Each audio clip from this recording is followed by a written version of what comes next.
Hey babe, would you like to get some goats with me? Start a little farm, no need for alarm. Get some chickens and horses, little lambs of courses.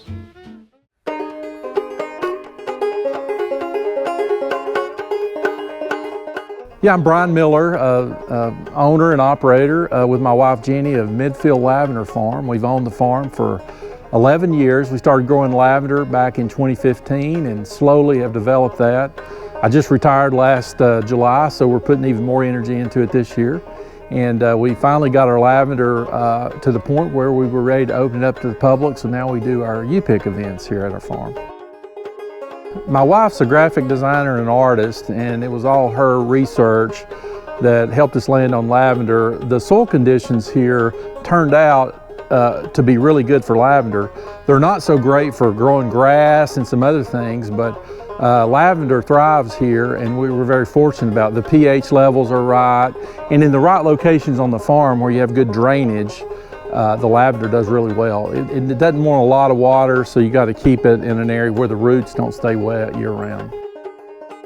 We have about 8 or 9 varieties of lavender here. The predominant lavender is called a grosso, and it does really well. And what we've done over time is figured out which lavender plants do well in this climate, and then obviously we've propagated those and you know, purchased more small plants and planted them because of that. We have some culinary lavender, royal velvet.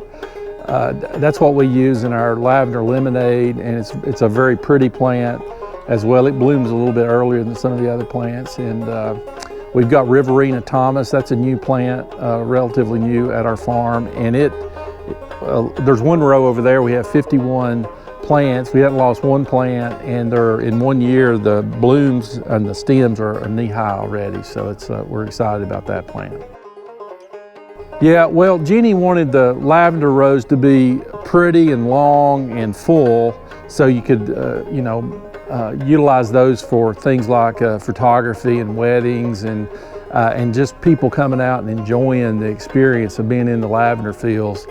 And we finally got it to that point, and we, coincidentally at the same time, we called our Farm Bureau insurance agent and asked them, hey, could y'all do a story about our farm in the Farm Bureau Farm and Home magazine and our Home and Farm magazine? And they said, well, we'll come out and do an interview and write a story.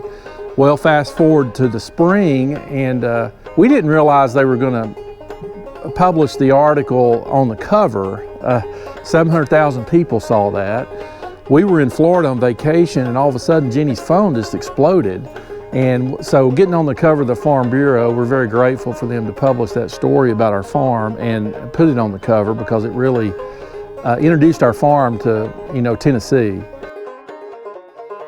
Yeah, there's really 4 or 5 kind of unique experiences that we offer people that you just don't get unless you're at a lavender farm. One is just walking through the rows of lavender, holding your hands out, breathing in. You know, it just smells wonderful when the lavender's blooming. Cutting fresh lavender is a unique experience, particularly for folks that don't live on a farm and aren't around a high volume of lavender plants. So that's a great experience. We found out last year that people love wildflowers, so we built a wildflower trail. And with your ticket, the wildflowers on our farm are complimentary, so you can pick as many. Some people leave with a bucket, some people dig them up, some people just make bouquets, but that's a very popular activity. So we have a gift shop, and from year 1 to year 2, we converted that gift shop, part of our cabin, into an indoor gift shop, so it's a little more comfortable, a little more room. We added several vendors this year. We have 2 honey beekeepers on our property, Frady Farms Honey and Backcountry Farmstead, both local farms. They bring their bees here and they put them to work here, and then we sell the honey in our gift shop, and of course they sell honey a lot of places. So those are 2 of our vendors.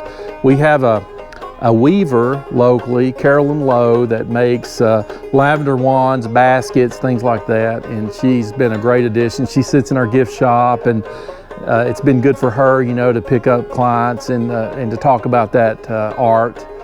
We have a local potter, Stanley Taylor from Morristown, a good high school friend, that makes really pretty pottery.